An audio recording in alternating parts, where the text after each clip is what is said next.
I don't want authors to just sell books. I want them to sell books to the people who are going to read them right away, because I have a whole lot of books on my Kindle and on my bedside table and in my office closet that I have not yet read. I want to read them, but then I come across a book that I must read right now. So those books go to the top. Well, I want your book. If you're an author, I want your book to go to the top of the to be read pile. I want you to stop reading another book in the middle of reading those books and read my book. I want people who are buying your books to stop reading any other books that they have and leave them for next, and put your book front and center and read your book, because then they will talk about your book and share your book with people. You are now listening to the Highlight Reel Builder for Authors, the Going North podcast. I'm your host, best-selling author, and Maxwell Leadership Certified Trainer, Dom Brightman. And you're going to be getting some tips and techniques to advance yourself coming up next.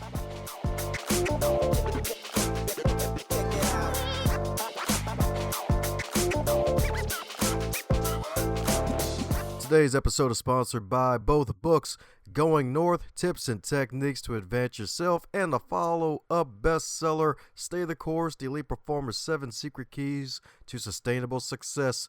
Head over to Amazon.com, pick up both books. They are available in a trifecta of paperback, audio, and ebook. Cop all three of both and be on the lookout for another book from yours truly to help podcasters succeed. Now let's get on with today's episode.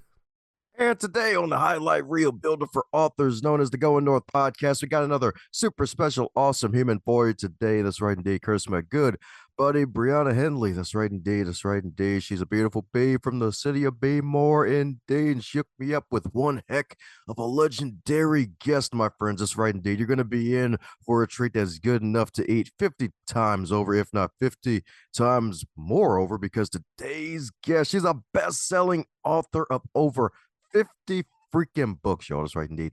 50 freaking books. She's past the midlife crisis and she's about to get her AARP card when it comes to the number of books she's produced, baby. That's right indeed. She's even got more books than the number of U.S. presidents. That's right indeed. So you know this woman loves to freaking write indeed. And not only is she a wonderful, wonderful, prolific writer and a best-selling author, she's also a mom, a wife, a publishing consultant, TEDx speaker, founder of the Indie Author University, as well as the co-founder of Empire Builders MasterClass. So let's give it up for the big HC herself, the heavenly and carefree Honorée Corder. How you doing today, Honorée?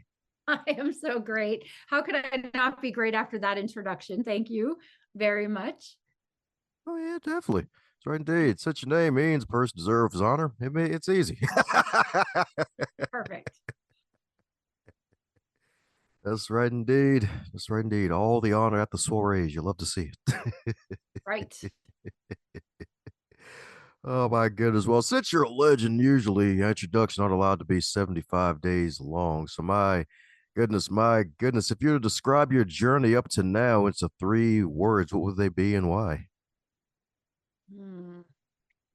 Books. Books. And writing.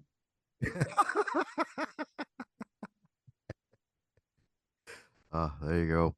That's right indeed. Unintended. Yes, exactly. Exactly. Everything I did led me to books, and now books lead me to everywhere I go. That is true. That is freaking true. Because 50 books, that folks will be like, man, I can't even get 5 out of there. Like, shoot, 50. Like, man, I'm slacking. Like, so at the age of 13, did you just have a wonderful bed made of books with the pillows also being books? Wouldn't that have been nice? No. No, but I've always been a reader. I think writers are readers. The best writers are prolific readers. So I read a lot. I read fiction and nonfiction, all different things. If you give me 5 minutes alone, I'm reading something. If you're late by 5 minutes, I'm reading something. If you're not late, I'm wishing you were late so I could read something. I mean, it's a I'm always prepared for someone to be late. And I'm always glad when they are. So there you have it. That's freaking hilarious. Like, yep, if you're not late, I wish you were late so I could read some. Yes. Oh, that's right indeed. Marines hate us, civilians love it. That's right. That's right indeed. That's right indeed. So my goodness. So with the love of reading and discovering it, like what made you to, or at least what up to have that confidence to really realize, you know what? It's about time I become a published freaking author. I've read so many books, it's time to write them. You know what? It was not that, Dom. It was that I met Mark Victor Hansen, who's the co-creator of Chicken Soup for the Soul, which is the best-selling series of all time. And he said, what do you do? And at the time I was doing business and executive coaching and corporate training. And I told him that, and he was thoroughly unimpressed. He was like, yeah, everybody does that. Everyone's a coach and a speaker. You need to write a book. You must write a book. And I was able to have a short conversation with him. It was about a half an hour, and he gave me some really great advice. Write my book, take a speech that I had given multiple times that people liked, and turn that into my first book. And I did what most people don't do, which was I took his advice. Like I went literally right home and I took his advice, and I sat down and I wrote my first book, and I made every mistake that I now, stand against. I caution aspiring authors against making those same amateur mistakes. But I wasn't really thinking of myself as being a published author. I wasn't traditionally published. I indie published. And when I first indie published almost 20 years ago, totally different than what it is today. If it doesn't have cachet today, it soon will. But it definitely did not have any cachet or even standing when I first did it all those years ago, right? It was still one of those things. It's like, oh, bless your heart, you self-published your book. It was not looked upon as necessarily a true accomplishment. Now, I took my first book, and interesting, you mentioned Jeffrey Gedimer asking me if my cats have a business card. Jeffrey's actually a friend of mine, and he was the person who saved me from being a crappy self-published author, because he said, your writing is good, but your book is not good. The production of your book is not good, and there are some things you need to do better. And he pointed me in the right direction, which is now what I help people to do, is because I see people making those same mistakes 20 years later that then, kind of give people pause, because how you do one thing is it's presumed that's how you do everything. So if you just wrote and published your book and it was crappy, then people assume, gosh, somehow your work must be crappy or you must be crappy, even if that's the farthest thing from the truth. So I wasn't doing a hair flip or a back flip and saying, oh, I'm a big time published author. I was just wanting to have a book because that's what Mark said I should do. And he was the expert, and I was listening to him. I wanted to differentiate myself from every other person who said they were a coach and a speaker. That's what I'm talking about. That's right, indeed. Everybody knows the C in Corder stands for cream because she rose to the top, and they taking the advice that experts actually give. Because you're right, a lot of people they hear advice, but they don't freaking follow it, and following it actually opened up so many more doors to learn. That's right. That's right. Yeah. Yes, indeed. Yes, indeed. So, my goodness, now you got the Dean swag. You got all the apples on your desk because you're helping authors to not make the same mistakes that you did so many years ago, because you got this wonderful book. You must market your book. Yeah. Yeah. I want authors to think differently and independently about how they're marketing their book. So You Must Write a Book is the book to help people to think about how to write a book and why they should write a book and why they should feel confident in writing a book and how to kind of proceed in a general way. You Must Market Your Book was written because a lot of people come to me and say, how do you sell so many books? How do you know, what are the best ways to book market? And my answer to that is, it depends.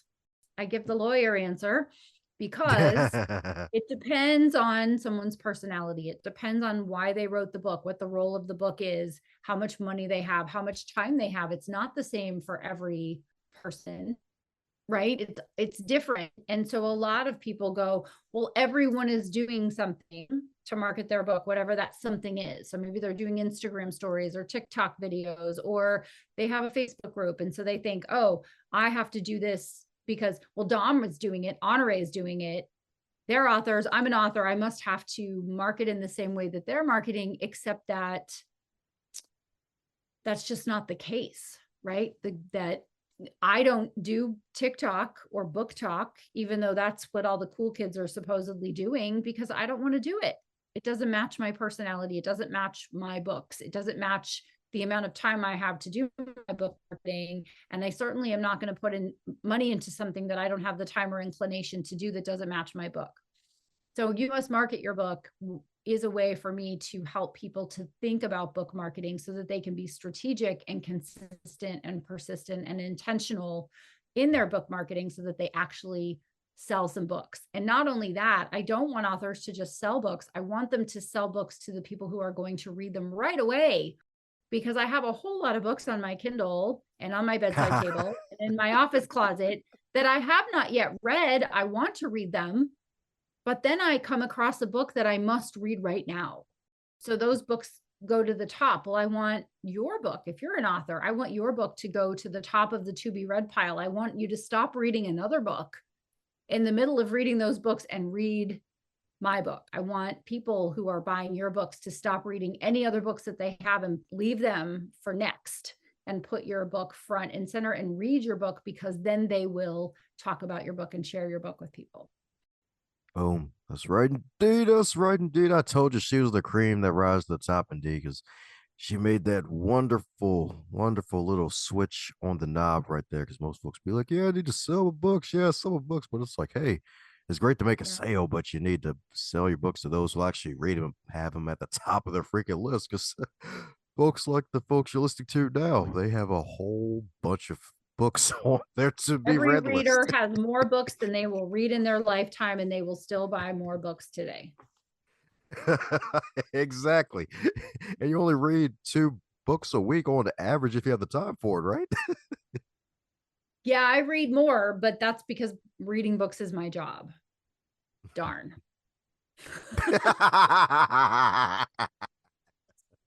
Yes. I get to read more books because reading books is my job. That's right indeed. That's right indeed. That's right indeed. And Honorée is making it her job to help you become one of those books that she actually reads. That's right indeed. That way you too can be cream and you can join her and the rest Right. of the cream Yeah. on top of the cupcake, metaphorically. Yeah. That's right indeed. That's right indeed. So my goodness, so with that powerful new way of thinking of, hey, getting books on top of mind for authors and helping them to do that, my goodness, what do you think the mistakes that some authors should avoid so that way they can get to that coveted position above other books? Oh gosh, there are lots of mistakes that anyone can make. And before I tell you what the main ones are, I'm just going to say I made them all. So I'm not coming from a place of judgment. I'm coming from a place of experience, right? And also just I want you to be more effective. It's not about good, bad, right, or wrong. It's like what's most effective for your book. So the mistakes in no particular order are not putting their book through the editorial process.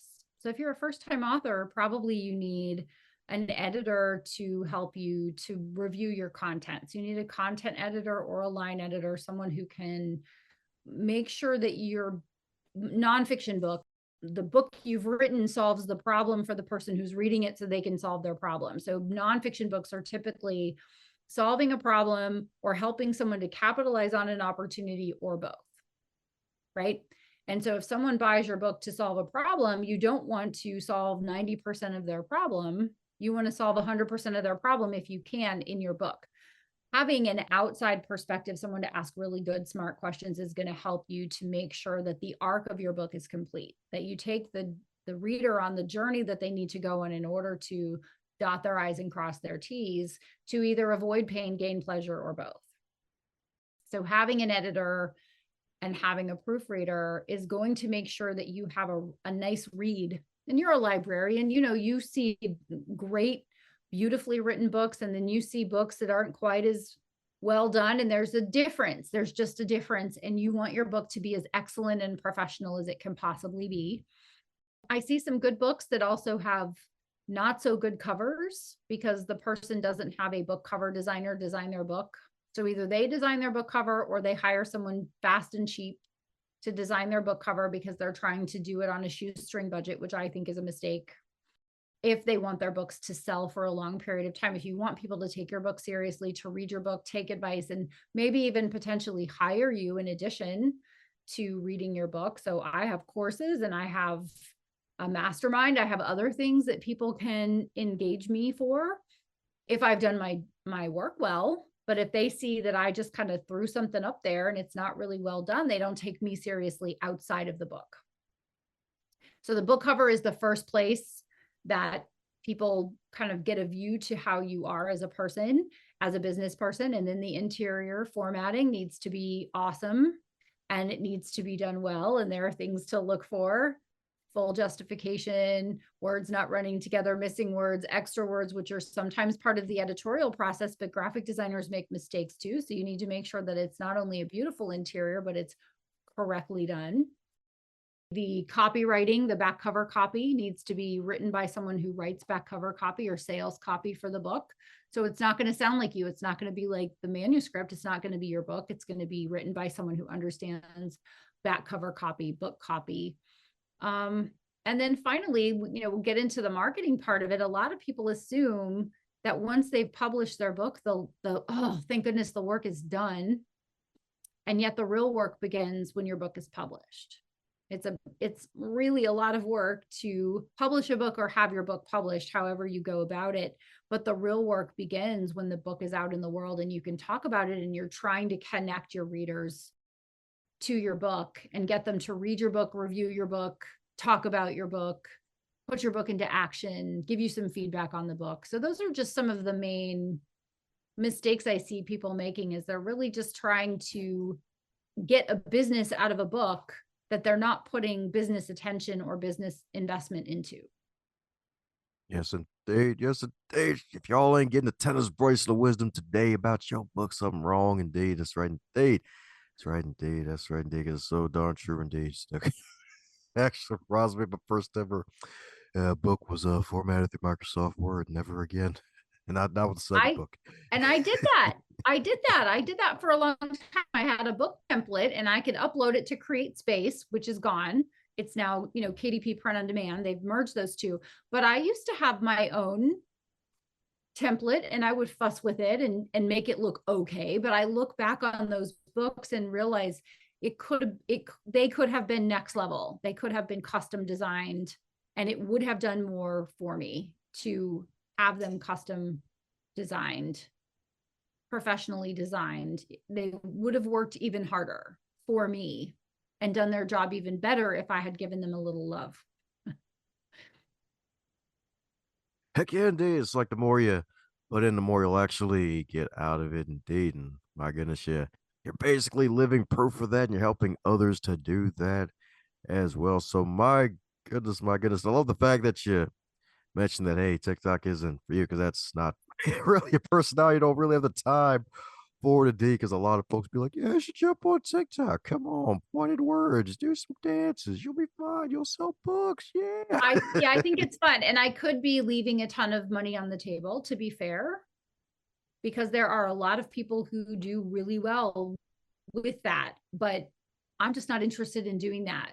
It doesn't fit with the other things for me. And so it's just as it's okay for me to say, yeah, I'm not really interested in that. It's okay for someone to go all in on it if they want to. Yeah, it's true. It's like knowing, actually, that's more of self-awareness more than anything else, definitely, because and that's probably a message for folks today who may be just struggling with focus of like, man, there's like so many things I got to do. Maybe I should jump on this thing and then jump on that thing. It's like, no, just focus on where you need to be with your book and where you want to market it first and like picking an avenue. So my goodness, like with everything, I'm pretty sure there's like tons of tips folks can really dive into. What advice do you give authors to when it comes to picking one thing to start off with, since you're basically a walking pot of gold full of tips? Well, I talked about the 4 questions. So what type of personality are you? I'll dig a little deeper with that. Means, are you an introvert, an extrovert, or an ambivert? So some people don't mind and really want to and really need to get out and talk to people all the time. Some people are introverted and would never leave their house if they didn't have to. That's me. But I like people and I like meeting people. And that's actually one of the 3 best ways I found to sell more books and make more money, is to get out and have conversations with people and meet people. But my preference is to stay home. So I try to go places where I already know people or I already have credibility. So it's just really knowing yourself. That's the first question, right? And introvert, extrovert, or ambivert, and thinking about your book marketing through that filter. So the next filter then is, what is the job of the book?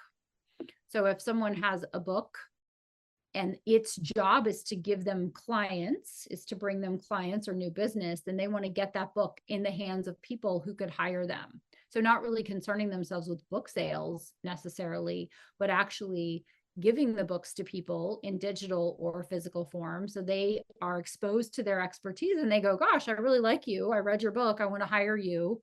You see what I'm doing there, right? So I'm not so concerned with selling books as opposed to just putting my books in the hands of people who can hire me. And you can do that again digitally or physically. So I give away a lot of books, right? I just give them out. I have them on me at all times, a box of them in my car at all times, and I'm just giving them away, even in as much as my books are also commercially available for sale, but business generating, people who want to take my courses or hire me to produce their books for them, I give them nice copies of my book, hardcover copies of my book, also paperback copies of my book. So then we think about, if we know what the job of the book is, and we can think about how can we get the book in the hands of the people who it would benefit, that would also perhaps benefit me, right? Whether it's book royalty payments or having someone hire you for your professional services or whatever it is you do, then you have to think about, how much money do I have, right? Speaking of giving books away, someone might say, well, I can't afford to give books away yet. I can't afford to give physical books away. So that factors into the money. Like, what's your budget for advertising books, giving books away, marketing books, right? Like, you have to factor in how much money you have to devote to your book marketing. And then almost how much time do you have? And so we bring ourselves right back to TikTok here and book talk, which is, I have the money to do it. I have the, I stay home. I can do TikTok videos at home, right? But I don't want to do it. I don't have the time for that. So it's, it's a big X in the TikTok column for me. So when you think about book marketing, think about, what type of person are you? What is the job of your book? And how can you connect readers, not just buyers, but readers to your book in the amount of time that you have with the amount of money you have to invest in it. So I put aside $1,000 just for buying books and postage and envelopes and note cards to get my books in the hands of the people who would benefit from having the book, or the people who influence them. So there's a whole lot there. I bet you have another question. Hey, definitely some solid tips right there, indeed. And that's something for folks to really consider. It's like, hey, you definitely got to have an advertising budget for your books, because most folks don't even think about that piece. Because it's like, hey, you definitely got to put yourself out there, market, and know who you think will be a good fit for possibly bringing you on to actually do business with you. That'll actually generate more business for you than just buying one book and making a small royalty compared to a few $1,000s, depending on Yeah. what you do. Yeah. That's right, indeed. That's right, indeed. So, my goodness. So, speaking of lack of time, because you stay so darn productive, I hear you got another book that's going to be following this one. So, my goodness, what can folks expect from that?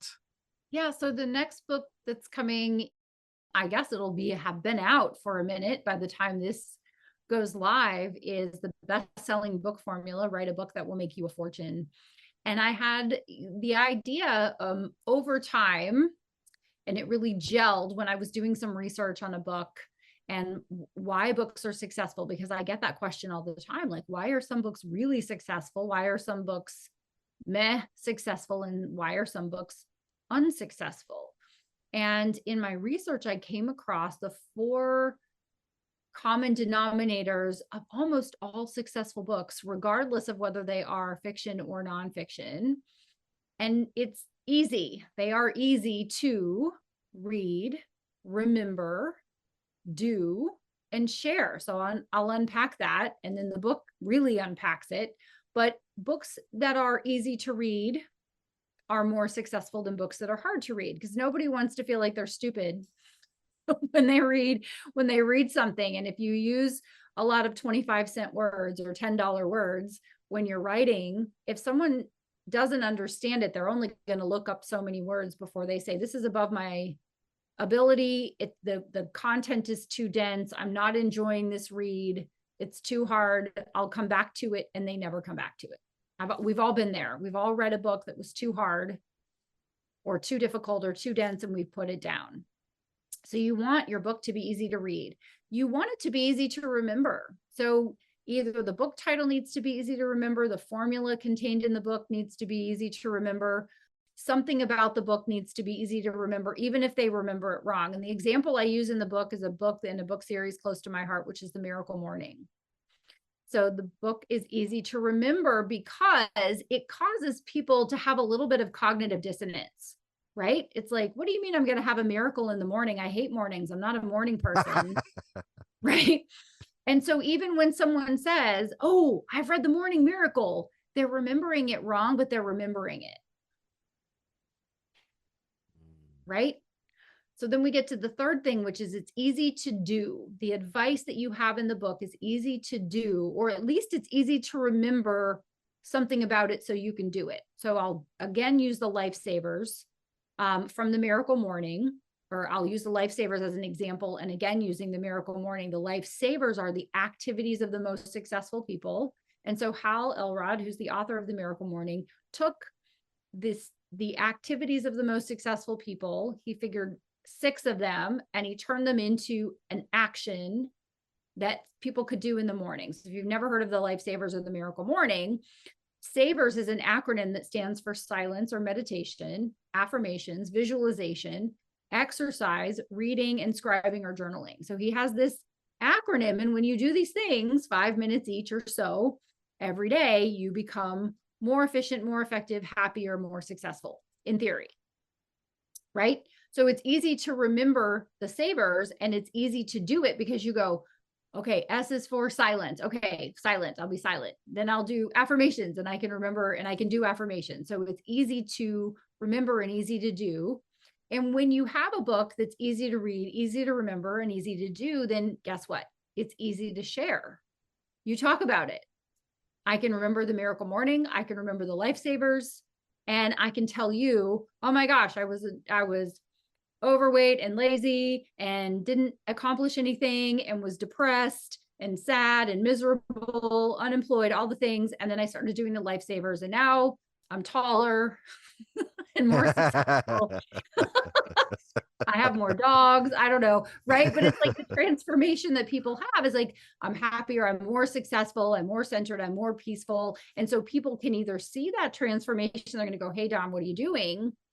Or you're going to go, oh my gosh, I've been doing this thing, the lifesavers from The Miracle Morning, and you're going to talk about it. And the number one way people learn about a book to read is by a recommendation. The number one thing. The second thing is writing another book. There's no better marketing really for a book, for your first book, than writing your second book. But the number one way people discover a book to read is by recommendation. So you're either the living, breathing example of the book, and people are like, what are you doing? Or you're just so excited about your transformation or what you learned in the book that you're talking about. It impacted you in such an amazing way that you just can't help but tell everybody, you've got to read this book. And so the best-selling book formula unpacks that for people and helps them to write their first or next book with these things in mind so that they can write a best-selling book that's actually a best earning book.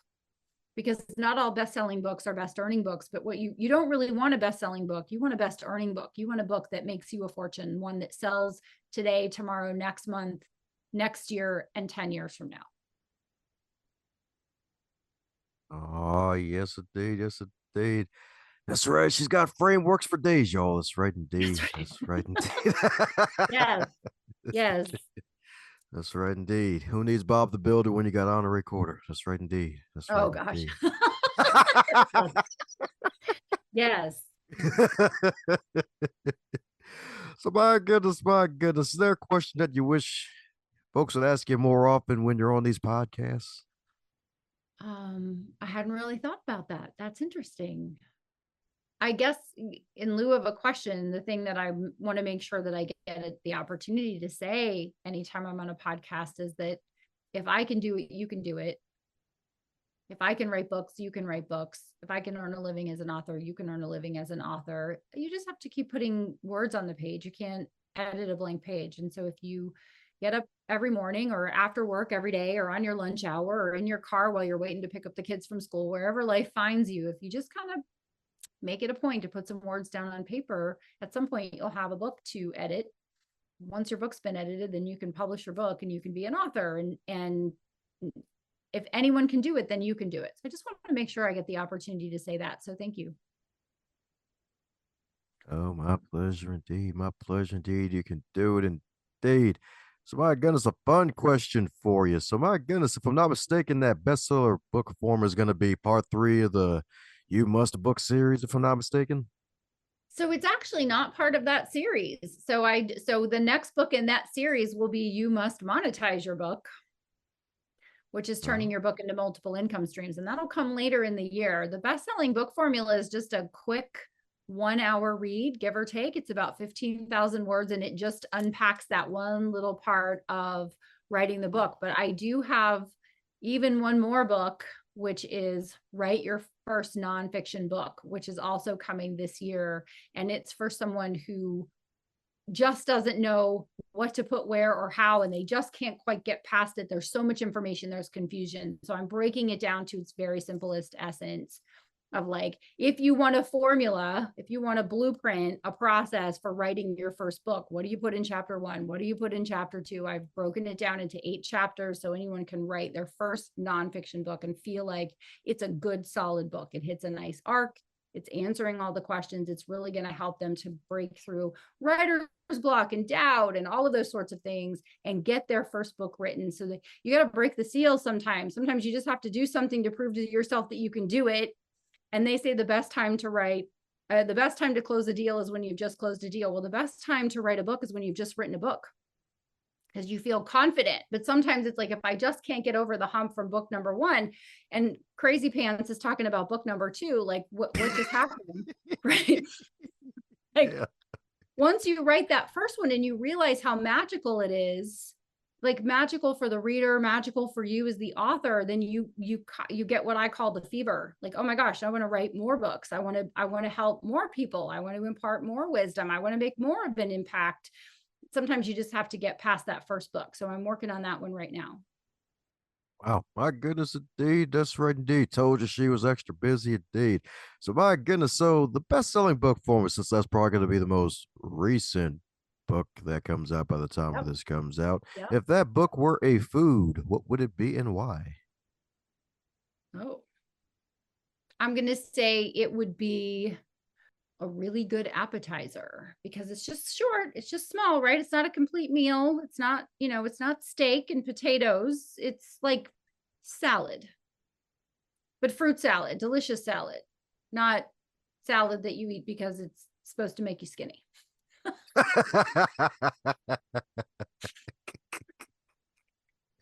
There you go. Flavor, just say it. So what do you say the salad that makes you skinny? Reminds me of that Andy Reid, that Chiefs coach. Line's like, yeah, I got a big old burger and I got a salad to make my chubbiness feel good. That's right. That's right. That's right. Yes. There you go. That's right indeed. So if you want your chubbiness to feel good or your slim, slender look to feel good, pick up this book. That's right indeed. That's right indeed. Who needs weight loss tips when you can make your book a bestseller? That's right. That's right. That's right. Well, coming down to the magical question that every guest gets to receive, and that is, if you wake up tomorrow and you're 25 again, but you're still in 2023, what advice would you give to yourself? Oh gosh, let's see. Marry your second husband the first time, right? Skip right over marriage number 1. I would write my first book sooner. And I would I wouldn't say yes to anything unless it was a really solid, strong yes. I would say no more often, and I would be okay with saying no. I wouldn't try to be like, well, no, I don't really want to do that, and then give a reason for it, right? When you're younger, you tend to care more about what other people think than what you think. I did. I cared more about what other people thought than what I thought. And so I wouldn't care as much. I would do what made me happy more sooner. Sweet. A happy honoree is a great honoree. You love to see it. That's right indeed. That's right indeed. All the H's. That's right indeed. Maybe not a triple H or a 4H, but a happy honoree is great. Yes. Yes. That's right indeed. That's right indeed. And I'm sure folks are happy after listening to this freaking show with all the tips that they have heard today. And the good news is it's probably 0.001 of what you have to offer. So for those who need to dive deeper into what you do and keep up with what you're doing, especially with all these wonderful books you got cooking metaphorically, what's the best way for folks to do so? You know what? Go to honoreecorder.com and get a free copy of You Must Write a Book. And that'll get you started. It'll connect you with a free copy of my book. And if you're so inclined, you'll get a newsletter. I do a heavy content, high content newsletter 5 days a week for people. And it'll walk them through the process of crafting, writing, publishing, marketing, and monetizing their books. And if they're interested in more, then we can just stay in touch and keep talking. Oh, there you go. The SIT folks love, besides sitting down and staying in touch. You love to see it. That's right indeed. So you heard that right, folks. Check out Honoree's stuff. She even offering you a free book indeed. Bonus brownie points if you leave a 5-star review if you enjoyed it on Amazon as well, so it can continue to grow and spread. That's right indeed. That's right. You may end up like Honorée yourself. You leave a 5-star review, and then the folks behind the book will be like, hey, we need to make a series for single moms. So we need to make a single mom version of this. So, hey, you want to come and write it? That's right. That's right. You never know. I never saw it coming. It wasn't in my plan. So you just never know. That's right, indeed. You never know, indeed. So, my goodness, any parting words before we close up shop? I just want to say thank you for having me. I've enjoyed our conversation very much. Thank you. And thank you to Brianna. Brianna's listening all the way to the end. Thank you, Brianna, for this introduction. She's really awesome.